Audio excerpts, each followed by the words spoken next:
Let's get us in trouble. Speaking of Spotify. Let's get in trouble. So last week, Spotify did a really good move, what I would say, and they introduced a code of conduct for all the artists they have on their platform. Basically saying if you violate this code of conduct... If you rape, pillage, plunge, or domestic abuse of anybody, your music is going to get pulled. Unless you mention it in your music and your music only. Yeah, pretty much. But they removed artists from playlists that tend to be where people do most of their discovery within Spotify, including R. Kelly, who's been accused of... Just Google it.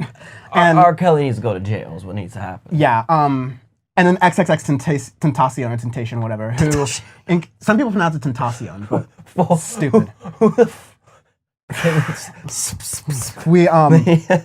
He has been accused of, among other things, I believe, beating his pregnant ex-girlfriend at the time.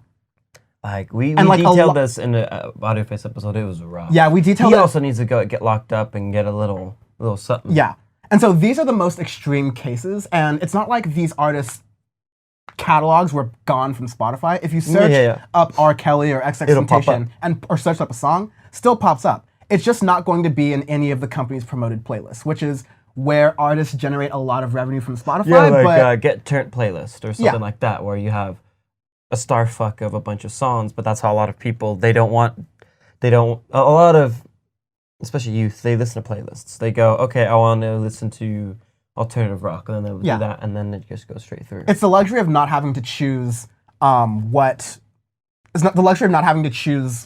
songs you're listening to all the time, because that can be kind of a burden to do if you're like busy or something. But or if you don't have a good taste in music and you need to listen to Audioface to get a good taste in music and know what you want to listen to. Yes, because we'll tell you what to listen to. No, but we will. We will actually. We do music recommendations. You should check those out. Anyways, Spotify backtracked on the policy because of a lot of industry backlash, saying that this is unfairly applied, this is wrong, and apparently leading the backlash and what might have tipped the scales was Kendrick Lamar apparently personally calling some of the folks at Spotify, saying that he would leave Spotify with all of his albums and things. His entire catalog would leave Spotify if XXXTentacion and R. Kelly were banned. Kendrick Lamar, you're a fucking coon. What the fuck are you doing? You don't...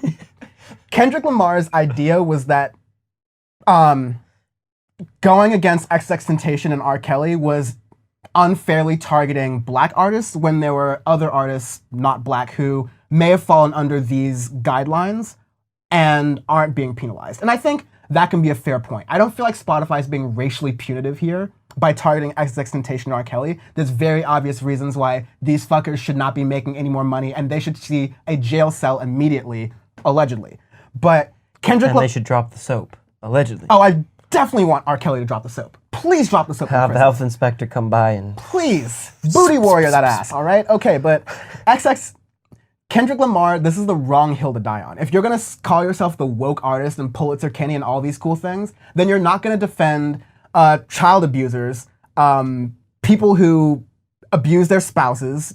You're not going to defend the worst people in society, in music culture, who contribute to the... Fuck up music culture. Yeah, they contribute to the culture of misogyny that a lot of the Me Too and Time's Up movement is fighting against remarkably well.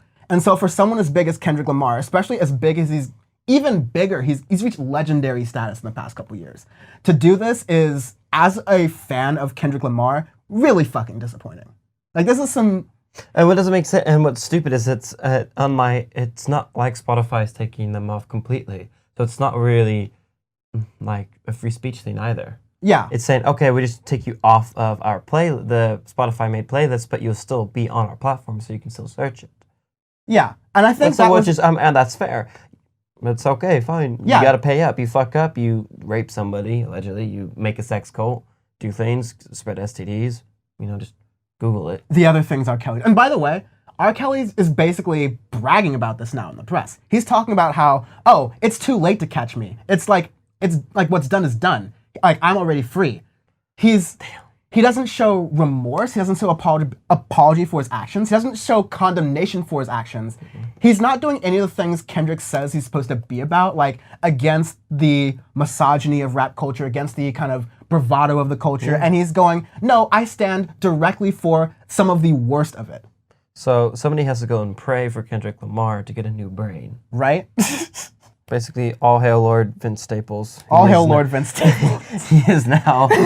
He's now woke king. He is now... I mean, he's already been in the Vince credit system, him in the Abby Martin system. But now he's king. Like, all hail. Yeah. I really hope Kendrick gets his head out of his ass pretty soon. That was rough. God damn it, Kendrick. We thought you were awesome. Somehow unfuck it.